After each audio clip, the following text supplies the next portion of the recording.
Insuliinipump võimaldab insuliini annustada kehasse valutult, vastupidiselt süstimisele, ja insuliinipump võimaldab ka pidevat veresuhkru monitooringut, ehk et see annab selle võimaluse, et koheselt reageeritakse nii kõrgetele kui madalatele suhkrutele, et kas siis lapsel või ka täiskasvanul ei teki ohtlikeid olukordasid.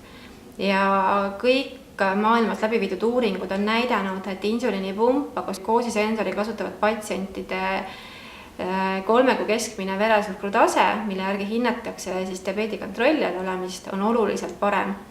Ja see annab tegelikult selle kindluse ka just nimelt, et hilistüsistuste tekkimise minimeerimiseks.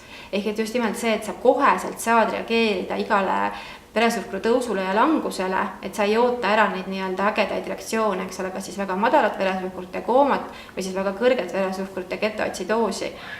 Et see stabiilsuse hoidmine pidevalt teades oma veresuhkru väärtusi on see kõige suurem nagu nii-öelda tänase päeva ravi siis selline saavutus.